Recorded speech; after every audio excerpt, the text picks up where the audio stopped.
want to continue eating, but we're going to go ahead and start with Yolanda Taylor, who is the director of the Pregnancy Care Center, which is getting ready to have a big, a new location and be able to service the community a lot better. So at this time, if Yolanda will come forward, she'll update you a little bit and then have the prayer for the abortion clinics closing. Thank you so much for having me here so that I can give an update over the center. There are going to be some slides that are going to be scrolling while I talk, so wanted to let you know that our client visits are up at the center by about 28%, and then our new client visits are up by, I think, around 60%. We do have a new location. It's 714 West Walnut Street, and we have the head construction supervisor, Jordan Brigham. He's overseeing the demolition and the construction remodel for us. So the floor plans have been filed with the state, and we're waiting on the permits to be returned so that we can begin demolition and reframing. We have a lot of community support for what we're doing, and I am so very grateful for that. You all help to make our job a lot easier. We've begun our training scans. Our RDMS, Jan Markley's here with us tonight, and then Candace Crawford and Teresa Goldberg are my nurses, and they have started their scans. We started those on August 16th. They have to have 50 to 75 scans apiece before they can be deemed competent to perform scans on their own. And so Candace has 29 so far, and Teresa has 19. So we're making headway down that road while we wait to get into our building. We always need monthly supporters, donors, and all kinds of volunteers. So if you feel so led to help us at the center, you can give us a call. Our phone number is 812-257-1041, and we're located at 507 Troy Road. I would like to have all of the PCC staff and volunteers stand at this moment so that, not to give them recognition, but if you see somebody and you want more information about what we're doing, if you all will stand, you can ask them questions afterwards. So if you just look around, you see those people standing, then you can ask them questions afterwards.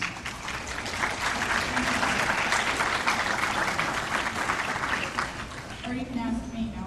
I can fill you in real well. So if you'll bow your heads and pray with me, please. Father God, you are the creator of all life. And every life that is created has a purpose. I just think about so many of those clients that come in our doors, Father, that have no hope because they're struggling with an unplanned pregnancy. I think about those women who have been abortion-minded and have come in and have seen an ultrasound and have chosen life for their unborn child.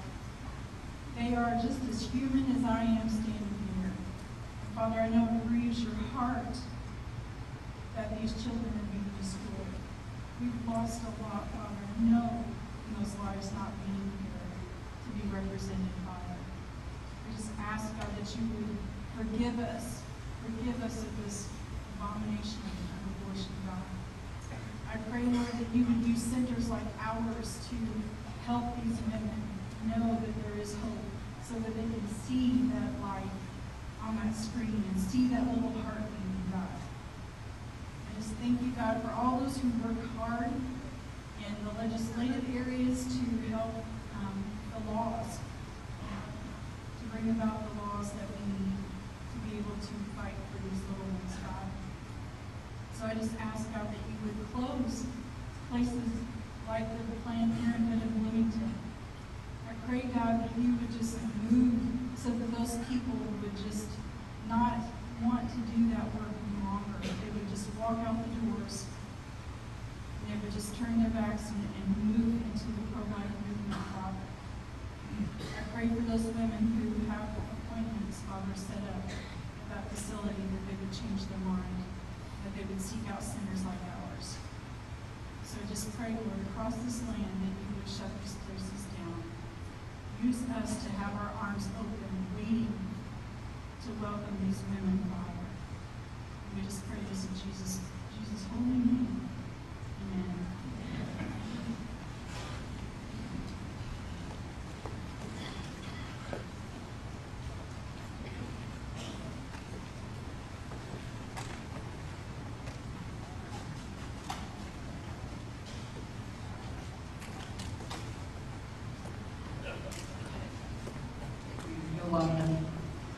At this time, you've seen a little white-haired guy in a suit running around here. He's our notorious president of the Right to Life, and I don't know what we'd do without him. But anyhow, at this time, if you don't know who I'm talking about, it's Mr. Lewis Cavanaugh Jr. So give him a hand. He works really hard.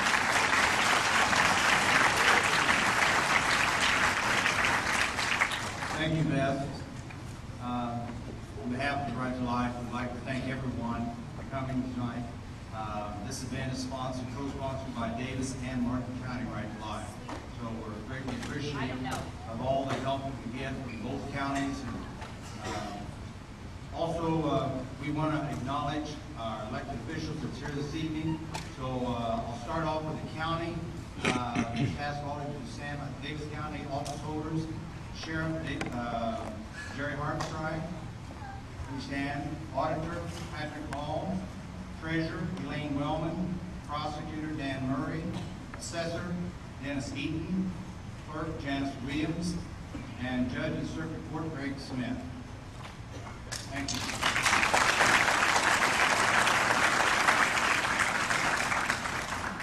Also, elected officials that's here from District 62, Jeff Ellington, Jeff, and District 63, State Representative Shane Lindar.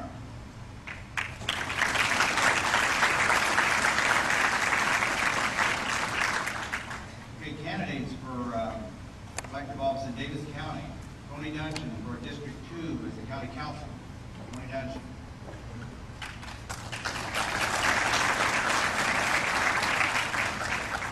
Gary Allison, candidate for Daviess County Sheriff.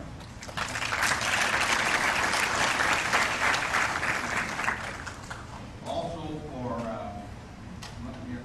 Mayor of Washington, Mayor Joe Wellman.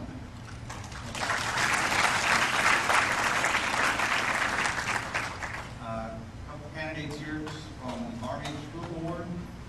Candidate Ron Boyd, the incumbent. Ron Boyd.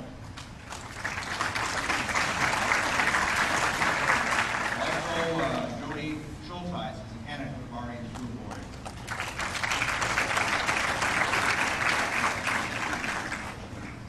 Also, we have some of our elected officials up here tonight. Our Congressman Larry Bashan is here, and because he's an incumbent, he's very pro-life. We're going to give him a couple minutes to express his appreciation, or express our appreciation for him being here. So at this time, I call Larry to the podium. Larry? Thank you very much. It's great to be here. I represent the 8th District, and I've been in Congress. This is my 4th term. I'm running for a 5th term.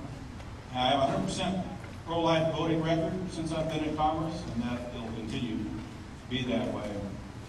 If you don't know how big of a fight we're in, just watch the Kavanaugh hearings, and you see the opponents of our cause and how they will fight, and they will do anything to not have a pro-life judge on the Supreme Court. That's why it's so important for you to be here tonight. It's so important in this election, as in all elections, to vote for pro-life candidates at the federal, state, and local level. And we do have a Senate race in our state, which is critical that we have a strong pro-life person elected, that'd be Mike Braun. So it's really important, and I will say this and I'll finish up. We will get Kavanaugh confirmed this weekend and to the Supreme Court. Thank you very much for being here.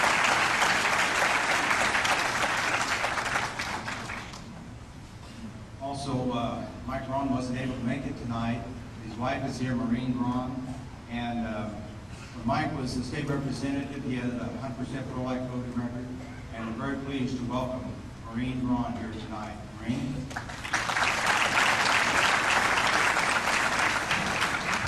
Mike would love to have been here tonight. We've come several years in a row, and it's one of our favorite evenings because the stories that we hear are so touching. Our drive home is just really, really meaningful, and we want to thank you for inviting us and letting us be a part of this. It's so important for us, too, because as our choice, when Mike graduated from business school, we decided to come back to our hometown because of family. Family is very, very important. God is very important, and those were the reasons we moved back to Southern Indiana. And we have 4 grown children and 3 grandchildren. And you know, what you all do in your volunteer time and what this means tonight is huge. And we really need to get everybody out to vote because we, in the midterms like this, we don't know how many people are going to come out to vote. So we want you to really go and talk to your family, your friends, everyone in the state of Indiana, because Mike will vote with you. Mike, we are so excited that Kavanaugh hopefully will be appointed and confirmed, and we want you to know that the Republicans, though, are very energized. When Donnelly voted that he was not going to support Kavanaugh, Mike's phone was ringing off the hook. So, but we need everybody to go out and vote. We can't assume that this is just going to happen. But Mike gives you his regards. He is working 24/7. He is energized. He is just holding up really well. And he wants to be the next senator for Indiana. So we thank you for your support.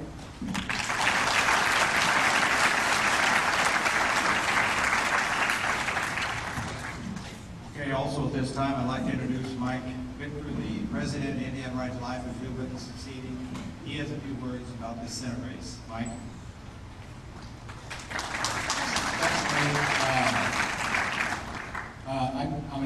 I'm just going to tell you that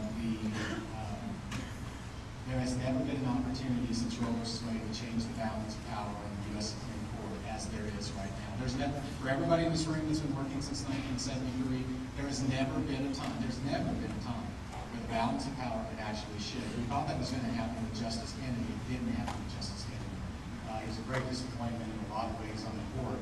But now that balance of power can utterly shift with the confirmation of Brett Kavanaugh, and that is why the far-left forces have pulled out all the stops and brought this fight to the gutter to try and stop this man from going on to the U.S. Supreme Court. And before I forget about this, something that you need to know about Mike Braun. Not only did Mike Braun vote 100% as a state representative in the House of, in Indiana's House, we have a lot of key battles, including the Dignity for the Unborn Act, which is still the only bill passed in the United States that grants civil rights protections to unborn children based upon the color of their skin, based upon their gender, based upon national origin, based upon disability, based upon Down syndrome. Mike Braun voted for that bill and was part of the fight to get that through. And here's why that's important.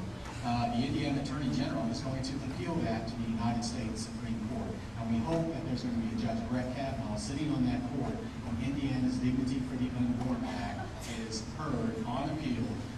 And that could be a monumental, historic ruling that could come. The other side fears the Dignity for the Unborn Act from Indiana more than anything else that's out there right now.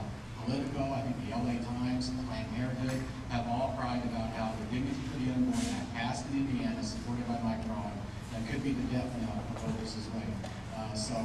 The second thing I just want you to know is that I think it was on January 22nd of this past year at the State House, the first ever Indiana March for Life was held.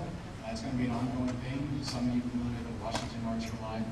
This was in Indianapolis, the first March for Life. It was cold, it was rainy. I believe it was somewhere around 35 degrees that day as I stood on the south steps of the State House. And as I looked around the crowd, Mike Braun was there. That says a whole lot about the man running to be your next U.S. Senator from the state of Indiana. So I just leave you with this. I can't stress it any more than to say we are at a historic moment in the entire movement right now. We've talked a lot about wanting to see Roe v. Wade reversed. We've talked a lot about the bad stuff about the court.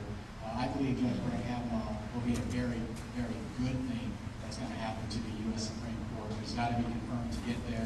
We have a president who's kept his word, has nominated conservative justices to the court. It's not only the Supreme Court, it's all the way down to the federal court system.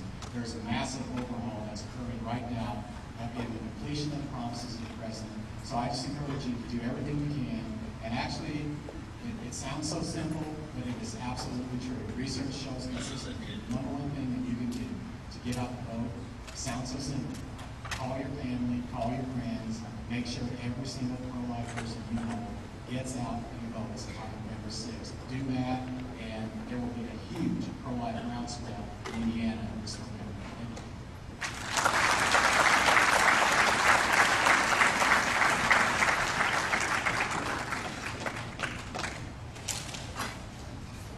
You'll find on the table, by the way, thank you, Mike, I appreciate it. There's a voter guide that we put out. Daviess County, Martin County does not endorse any candidates, but we pass on the information that's put together by Indiana Right to Life and by the Political Action Committee of Indiana Right to Life. And of course, you notice there's several candidates on there. And somebody mentioned, well, it seems like there's a lot of candidates in the Republican Party that's been endorsed. Well, that particular party has a plank in it that supports pro-life. The opposite party does not. It supports pro-abortion plank. And I mean, a lot of those candidates do support it, right? Not all. And we know that even on the Republican side, we don't have all pro-life, but we do have a better chance of getting something passed when the Republicans do control the House or the Senate. And we do have extra copies if you're interested. You know, there's some up here, or they're on the table. If you, somebody asked me about taking a copy and making them, that's fine. It's not copyrighted. So, but anyway, those are things to think about. This is probably, every year we say this is the most important race and the most important election so far. And it is. It just keeps ratcheting up a little bit more all the time. So, don't go to the polls if you're pro-life and vote for pro-abortion candidates. Please don't do that. You're working against everything we're trying to do. And we work awfully hard to try to get the message out. So, okay. I'll get off my soapbox. There's a couple of people from Right to Life that is here. I want to recognize Mary Ellen Van Dyke, who's here from Evansville. She's the president of the Right to Life of Southwest Indiana. Mary Ellen.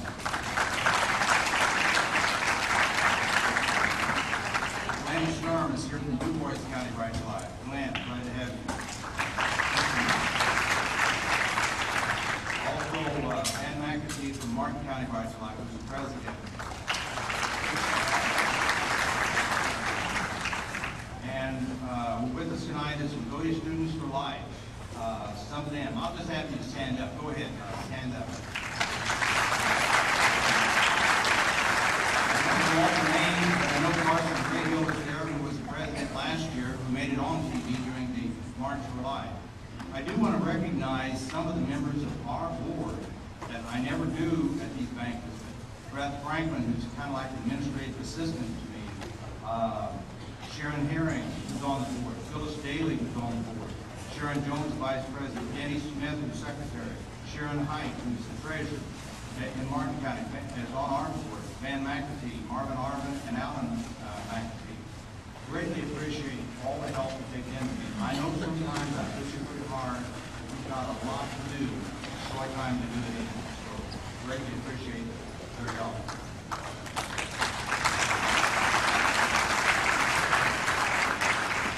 Also, you'll notice on the tables the Right to Life Banquet book. Thanks to all the sponsors who have bought ads. Those people who have to sell ads. I mean, there's a lot of information, and we greatly appreciate the work and the help these vendors have done for us. And a lot of the money, in fact, I think probably 70% of what we make goes to the Pregnancy Care Center. It's not to fatten our coffers, but it goes to the Pregnancy Care Center. Not all, but a lot of it does.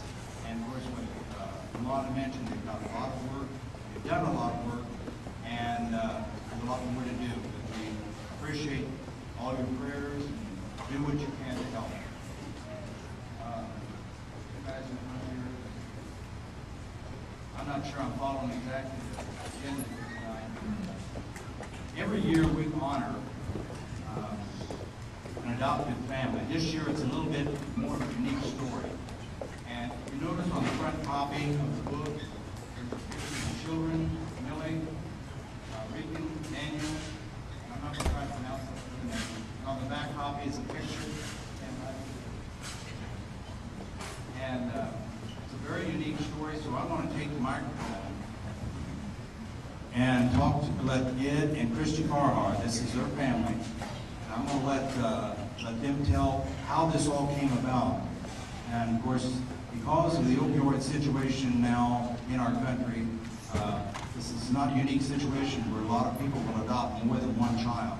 So, Ed, if you want to take the mic and talk a little bit about it.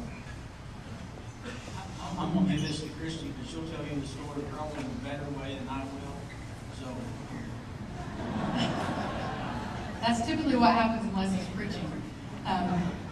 I do want to say that we are very much a pro-life family, and it doesn't necessarily mean to us protecting the children in the womb, but it also means kids that are in foster care and the elderly and the handicapped as well, because you have to encompass all of that to be pro-life.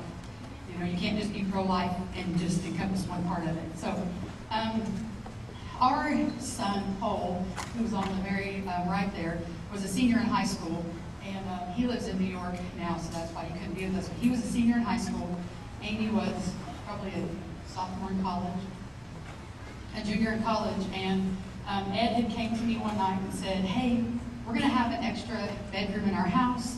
I think we need to do something with it." And I said, "Oh, okay, I think we need to make it an office." And, you know, I had all these other ideas. And he said, "No, I think we need to be foster parents." And I said, "No." Because my parents were also foster parents, and they also adopted out of foster care. And I saw how hard it was on them. And honestly, I just didn't want the hardship. And God really convicted me of that.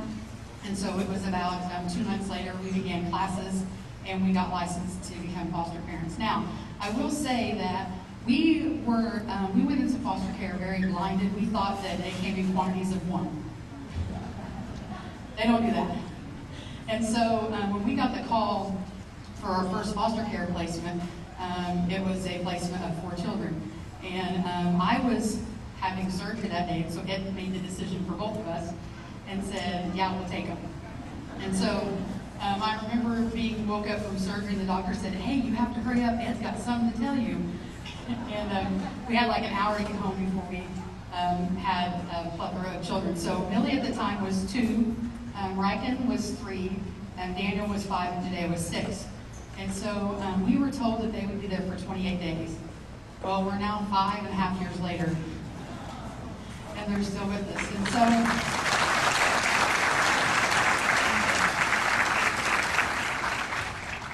I do want to speak a little bit to that, because when we went into foster care, we strictly went into it for foster care. We wanted to help children in our area, we wanted to help the parents in our area, but it became evident pretty quickly into our foster care journey that it was going to become a more permanent situation. And we really weren't sure that that was something we wanted to pursue, but then, you know, if you can't look at these kids and realize that, you know, we didn't have no choice. And so Amy is also adopted. I adopted Amy don't crack, I'll crack. So adoption and foster care is something that's very special to us. So whenever our case manager came to us and said, "Hey, you know, you need to make a decision."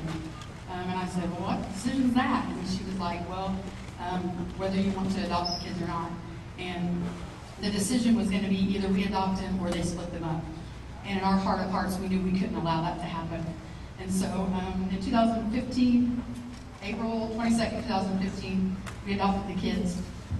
And so there has been, you know, a lot of days are rough. I'm not going to sugarcoat it and say everything's perfect, but it is something that we would never hesitate to do again.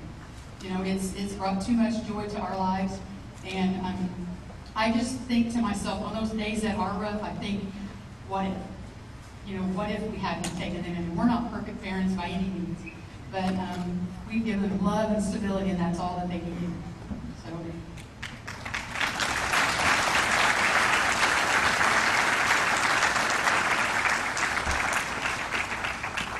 doing the interview back, I think it was in January, I was amazed at how well behaved they were, and you know, they've done well here tonight, even Amy. So I was just very pleased. Of course, we have been very supportive of the foster parent program. Of course, a lot of people don't realize that, and in fact, a lot of times in the press, it's kind of fake news that the Right to Life only cares about the children that are unborn, not the ones that are born, and that's not true, because charity donations have shown that more donations are given from Christian organizations and pro-life organizations than they are anywhere else. So, but we decided that we thought giving you parents a plaque and honor. Now, it's not, I don't want to seem like it's a totally uphill battle, but it's, anybody that's raised children know that it's not an easy job. We had 5, and I don't know any of them that's going to be canonized anyway soon. So, right, Jim? We would like to present this 2018 Humanitarian Award to Ed and Christy Farhar in recognition and appreciation for their humanitarian efforts for their care and adoption of children in connection with the foster parent program, in spite of great personal hardship. I don't want to stress that, you know, I know kids can be kids at times. From your loving friend, or from your friends in the pro-life movement, presented at the Right to Life Banquet by Daviess and Martin Tri-County Right to Life groups. Congratulations, you guys have really done a great job, and we appreciate your efforts.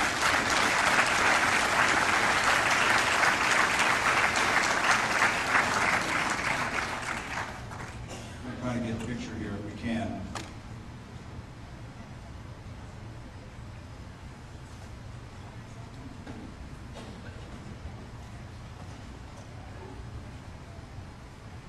Christy and Ed, and I never can get these names right. I can get my own kids' names right. You know. So again, thank you very much for sharing the story. The centerpiece is on the table right here. That is yours, as the, you know, for sharing your story. And again, we appreciate what you've done, and it's been an inspiration to all. That, you know, foster parent program is a very important program. It's like the Right to Life. There's a lot of different facets of it, and I appreciate your efforts. Congratulations, kids. The kids told me they were from LaGuardia High School. I mentioned something about Bar Eve, and they didn't like that. Well, thank you very much. Hold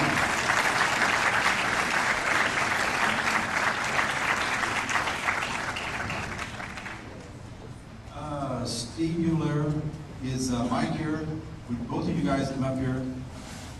Mike and Steve Mueller, would you come up here, please? Each year, the pro-life here in our area present a special awards to thank the individuals for what they have contributed to the organization, to our community. And these two guys didn't realize what we got them up here for. Mike, I don't think has been here every year, but they belong not only to their church. They have helped Du Bois County Right to Life for many years. Teams for Life. They go to the abortion clinics at Owensboro and Louisville. Just Louisville. And it's been an inspiration to all down there what these two guys have done. I mean, there's a lot of good people in Du Bois County, but these two stand out. They're not in a paid position.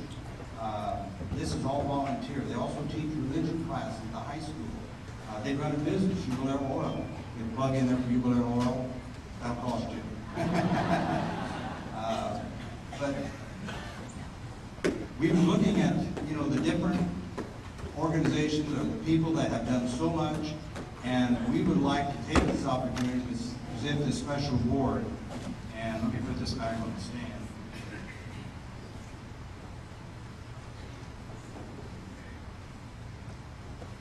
Both of these are pretty well the same. An appreciation, a special pro-life award to Steve and Mike Mueller for their tireless efforts in the pro-life movement, for their efforts in save the lives of the unborn from abortion. From your friends in pro-life, like Daviess, Martin, Tri-Counties. Congratulations, both of you guys.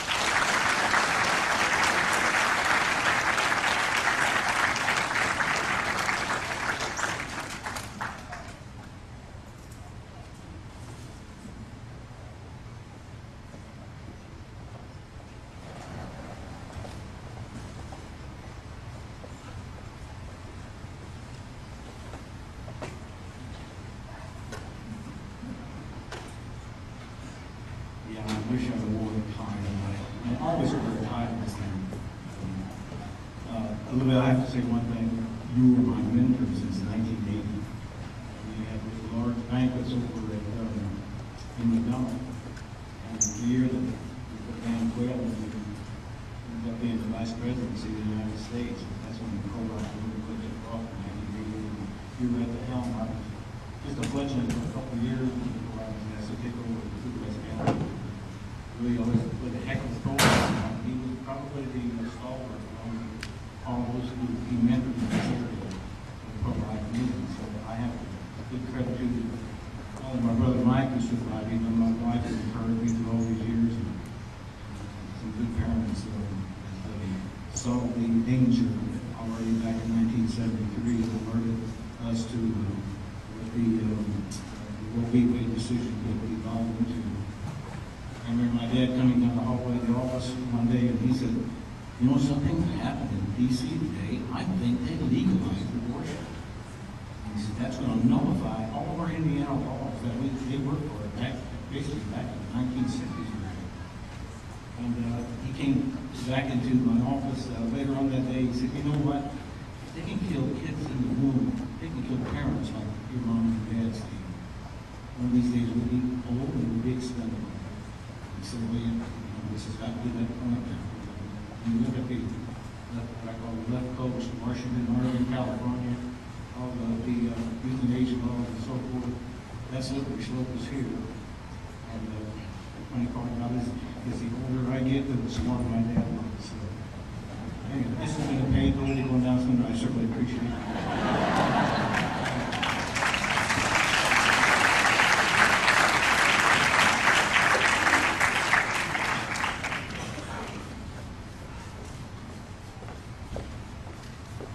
Two well-deserving individuals. There's so many people that, have done so much over the years. It's hard to recognize everybody, but we greatly appreciate their efforts, and appreciate the help down in Du Bois County as well. At this time of the program, it's time to, ask for money. Each year, the Right to Life takes up we ask for donations to Right to Life. Our local organizations rely solely on contributions from you and the general public. Unlike Planned Parenthood, we do not receive any money whatsoever from the government. The local Right to Life groups receive no grants of any kind. Our purpose is to educate on what abortion is and how it is hurting our society. We do newspaper ads, radio, literature to the public. We also have individuals that go to the abortion clinics, just like Steve mentioned, that they counsel, they pray, try to do what they can for young girls to change their mind, give life, adoption, not abortion. Brings to mind the couple that adopted a couple last year at the banquet, Roger Callahan and his wife. They just got word this week that they couldn't make the banquet because they just got word that they're adopting their second child. So it was, they got called in Mishawaka, Indiana. So our Right to Life organization is an organization of individuals united together for a sacred cause. The work we try to do is to end abortion, euthanasia, legislation of morality, destruction of religious freedom, disrespect of human life. Since 1973, over 60 million babies have been aborted, not including the use of abortion pills. That's 1.5 times the total population of Canada. We have different signs that we use, pro-life signs that we put around the area. You've probably seen it. And coming up there momentarily. By the way, if you have an area that you would like to put a sign up, 4-8 signs, you let us know. We can get them up. We also have informative newsletters. We try to inform everybody by what the pro-life development, what's going on legislation-wise, by emails, radio ads, newspapers. We have an informative website. It's daviscounty.rtl.com. And thanks to Pastor Lou Shars, who was not able to make it. He's under the weather tonight, but he does a great job as our web person. Also, some of our people go to the abortion clinics. In fact, I think some of them tonight is going to Bloomington, and they have a 12 o'clock, 1 o'clock shift or something like that. So My hat's off to them, they do a great job. What can you do? Financially, you can either do a one-time contribution, monthly contribution, occasional contribution. On the table, you will find an envelope, and inside is a donation card. Do what you can. You know, I'm not going to pick you up, shake you, and get you money, but do what you can. Also, the organization could use volunteers as far as serving on our board, or working the paper drives, or just do whatever I can. Sometimes I need help. We also, on our political side, we put out these voter guides, as such I mentioned, with the cooperation of Indiana Right to Life. And that's a little bit loud, Alan. You might turn it down some. Not too much. We try to keep everybody informed of what's going on and make a personal commitment. Don't just attend the banquet and then go home and say, well, I've done my part. Especially with this election coming up, talk to your friends and neighbors and let them know that, hey, I've got a voter guide. I know who to vote for and who not to vote for. And so there's a basket at each end of the table.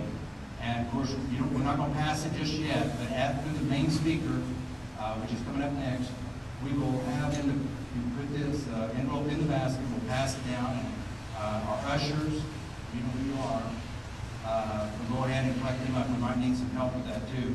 So our organization, we don't get grants like the Pregnancy Care Center, and people are more apt to give to the Pregnancy Care Center because they want to see what they're doing. We are an organization that tries to change laws. We try to get the information out of who is to be elected, who's not to be elected. It's a little bit different than the Pregnancy Care Center. They have the work to do, we have ours. But do what you can to help. Both as well organizations, and just a lot to do. We will pass the basket after the main speaker. I'll talk to you a little bit about that later. So.